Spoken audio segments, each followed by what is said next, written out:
नमस्कार। मैं हूँ गजानन वर्मा। कक्षा 11 के लिए विषय अनिवार्य हिंदी पुस्तक आरोह। पाठ का नाम विदाई संभाषण। लेखकार बाल मुकुंद गुप्त।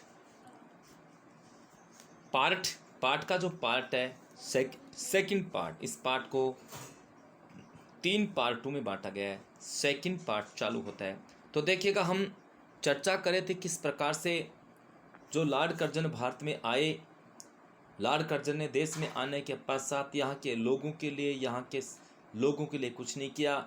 जो कुछ सुधार किए, जो कुछ व्यवस्था की, जिस कानून को तैयार किया, वे सारी चीज़ें अंग्रेज़ों के हित में थी। यहाँ भारतीयों के हित में उन्होंने ऐसा एक भी काम नहीं किया। जब इस देश को छोड़ करके जा रहे थे तो इस बाल मुकुंद के द्वारा कही गई बातों में सच्चाई है कि आप यहाँ शुरू में आए थे, आपका बहुत ज़्यादा सम्मान हुआ था। दूसरी बार जब आप आने की कोशिश करे थे तो यहाँ के लोगों ने मना किया था, आप न आओ, लेकिन फिर भी आप आए। चलो आ गए, लेकिन यहाँ आपने एक भी ऐसा अच्छा काम नहीं किया जिसके कारण आपको याद किया जा रहा है। आपने सारी व्यवस्थाएं, सारे काम अंग्रेज़ों के हित में किया। आप इस देश को छोड़ करके जा रहे हैं क्योंकि आप अगर सही काम करते, आपको लोग यहाँ पसंद करते, ठीक होता, किंतु आपने एक भी काम यहाँ ठीक नहीं किया। अब आप जा रहे हैं तो यहाँ के लोग आपका सम्मान नहीं करें, जबकि यहाँ के लोग, जब कोई भी इंसान यहाँ एक बार आ जाता है तो यहाँ के लोग इसका सम्मान करते हैं। लेकिन दुख इस बात का है कि आपके यहाँ रहते हुए आपने एक भी काम यहाँ भारतीयों के हित में नहीं किया। जा रहे तो भी कोई दिक्कत नहीं, आए तो भी कोई दिक्कत नहीं। इस बात का दुख है कि आपने कोई काम अच्छा नहीं किया।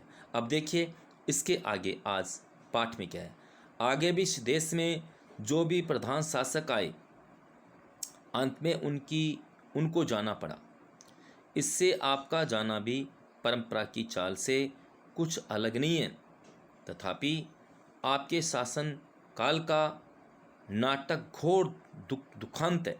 आपने जो काम किया वो दुखदायी है।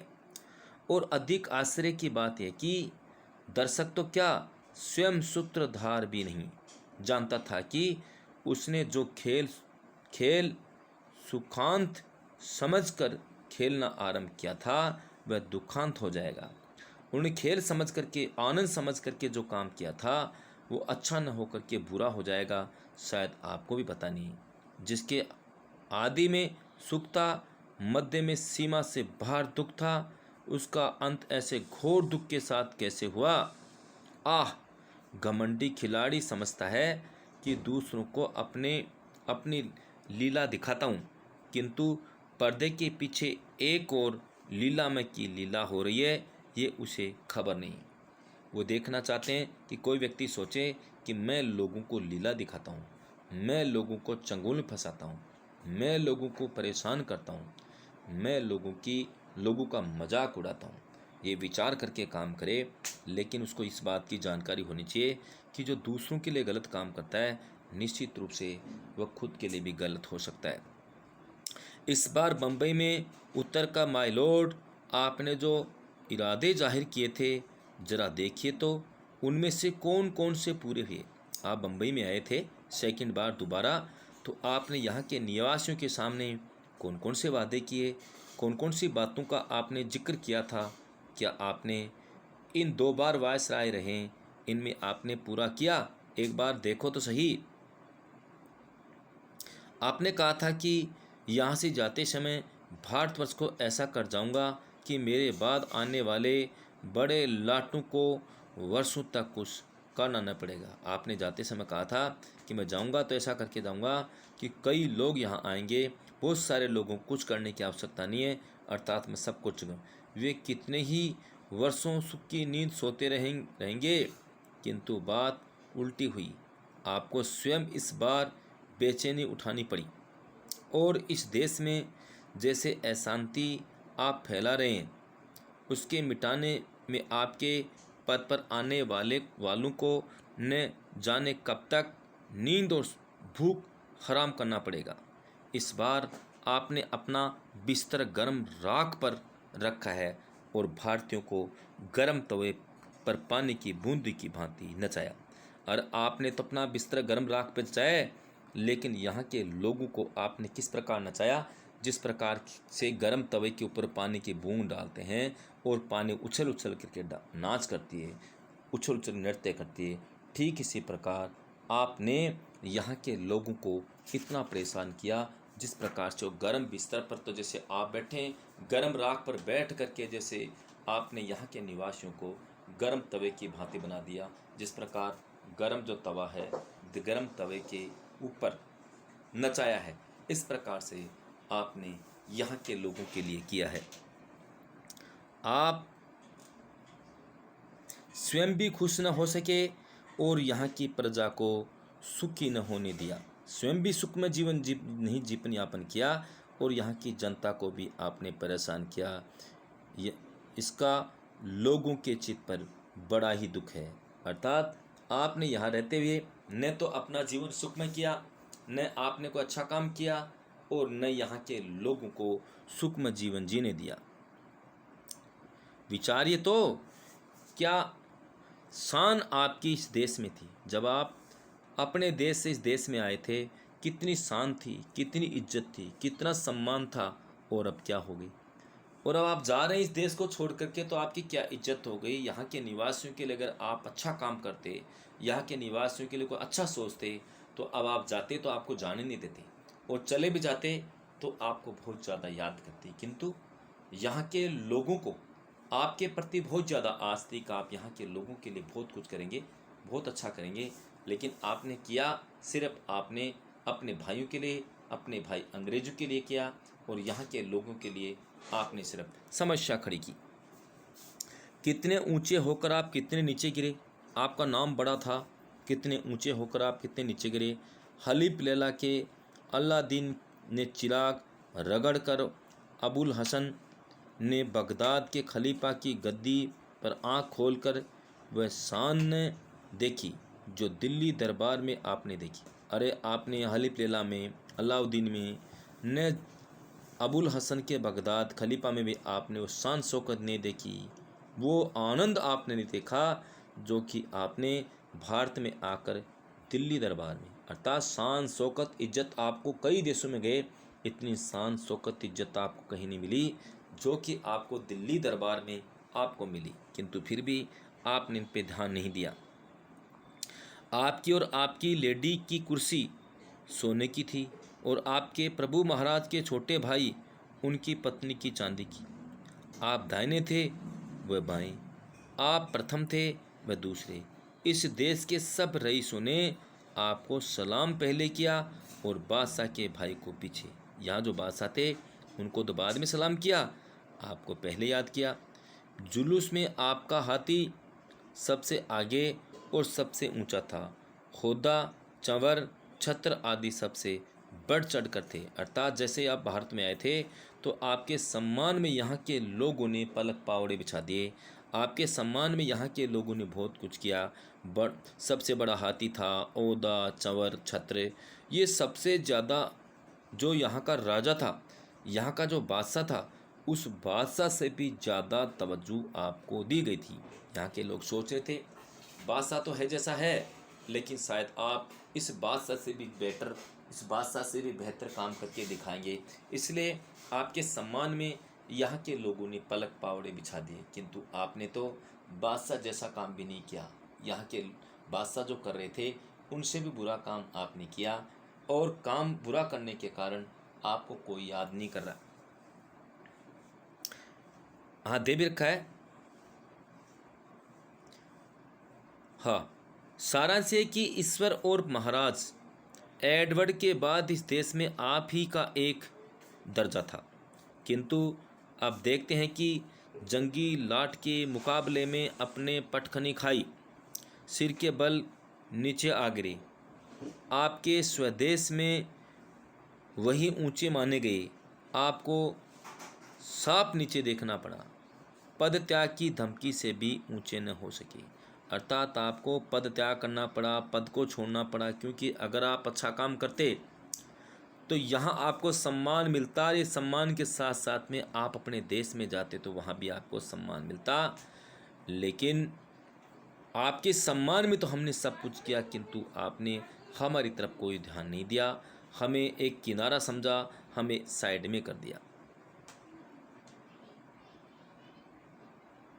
आप बहुत धीर गंभीर पसी थे। उस सारी धीरता गंभीरता का आपने इस बार काउंसिल में बेकानूनी कानून पास करते और कन्वोकेशन वक्तृता देते समय दिवाला निकाल दिया। अर्थात आपने यहाँ जो व्यवस्था की थी उस व्यवस्था में यहाँ के लोगों का दिवाला निकाल दिया, अर्थात यहाँ के लोगों को आपने दिवाला बना दिया। कारण ये दिवाला तो इस देश में हुआ, उधर विलायत में आपके बार बार इस्तीफे देने की धमकी ने प्रकाश कर दिया कि जड़ हिल गई।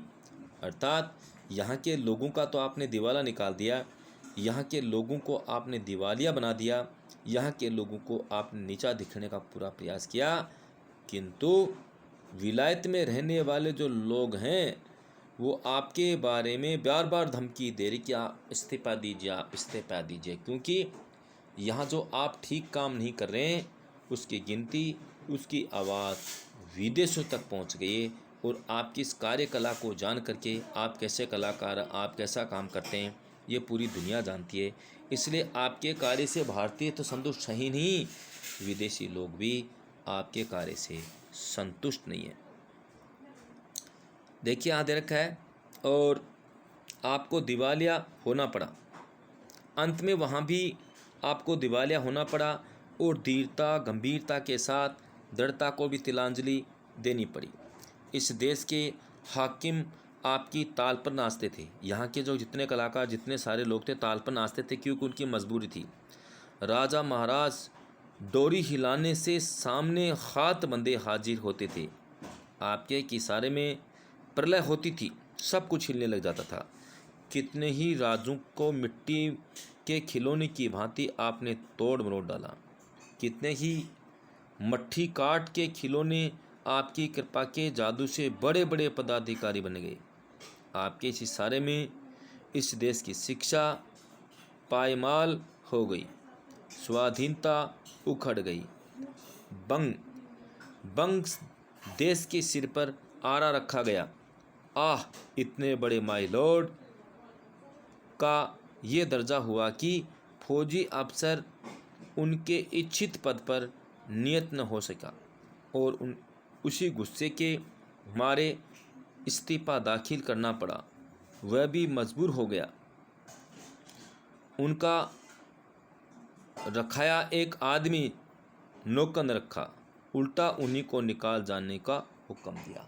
अरे भाई, जो आदमी रखा गया, जो व्यवस्था की गई, उनको निकाल दिया गया। आपने एक भी काम ऐसा नहीं किया जो कि सराहनीय है, जिसकी सराहना की जाए। आपने एक भी काम ऐसा नहीं किया। जितने सारे काम किए आपने सारे उल्टे उल्टे किए, और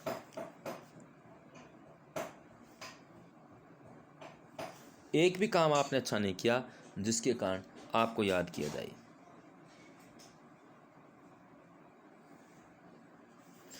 देखिए, जिस प्रकार आपका बहुत ऊंचे चढ़कर गिरना यहाँ के निवासियों को दुखित कर रहा है। आप एक बार बहुत ऊंचे चढ़े और ऊंचे होकर के आप नीचे गिरे, यही तो यहाँ के निवासियों को दुखी कर रहा है। कैसे ऊंचे चढ़े? जब शुरुआत में आप इंग्लैंड से यहाँ आए थे तो यहाँ के लोगों को उम्मीद थी कि आप बहुत बड़े इंसान हैं, बहुत समझदार हैं, बहुत विद्वान हैं, आप यहाँ के लोगों का भला करेंगे, यहाँ के निवासियों का आप अच्छा करेंगे।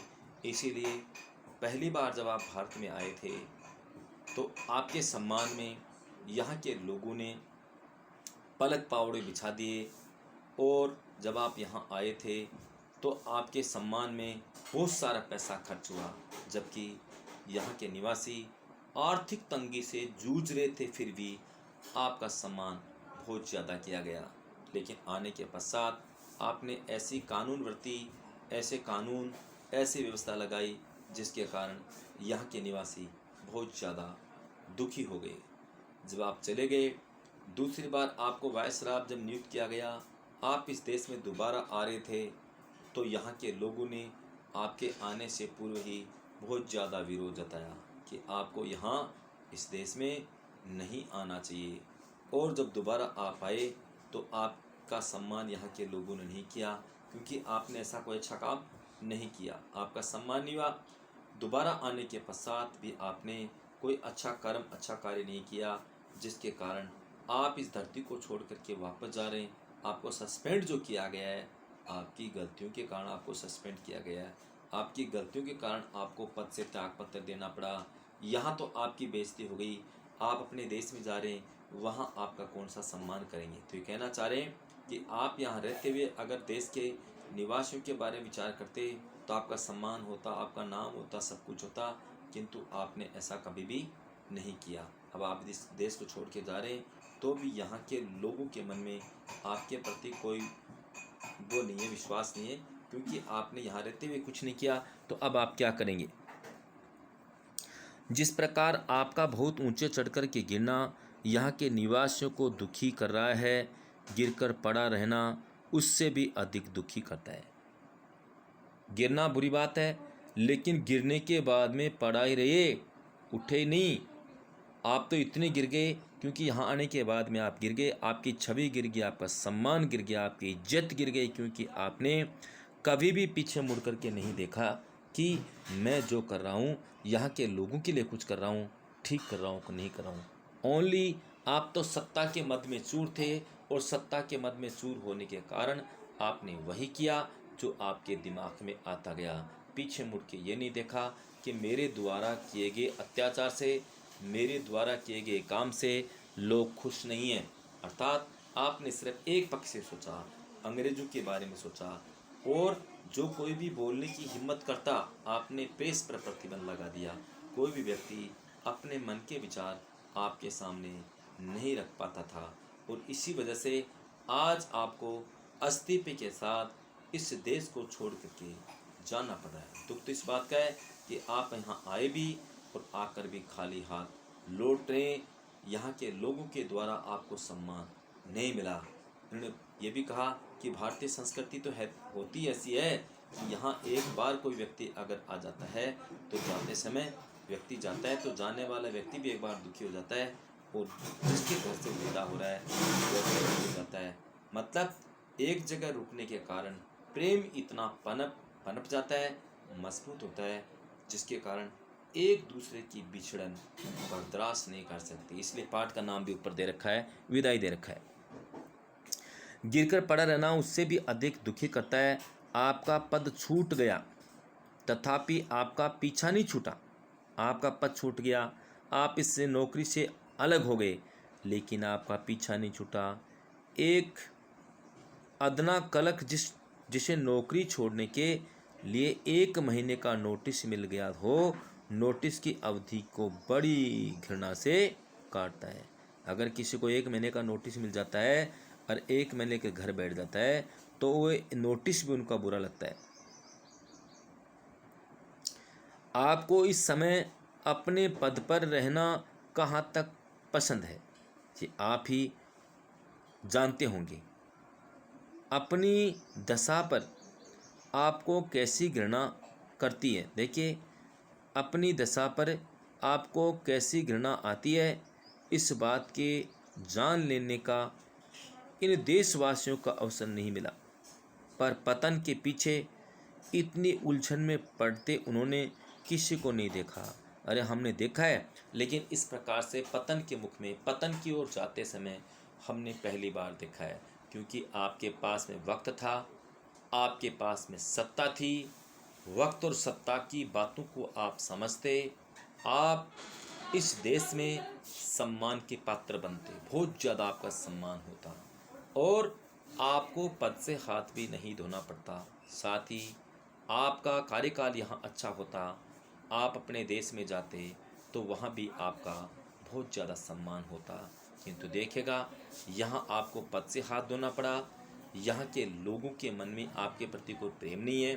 साथ ही आप अपने देश में भी अगर जा रहे हैं तो वहाँ भी आपका सम्मान करने के लिए वहाँ कोई नहीं आएगा, क्योंकि आपने जो काम किया है कोई भी ऐसा नहीं है, कोई भी काम आपका सराहनीय नहीं है, इसलिए आप पतन की ओर जा रहे हैं। Thank you. ओके, आपका सेकंड पार्ट ख़त्म होता है, तीसरा पार्ट फिर बाद में होगा। Thank you. ओके।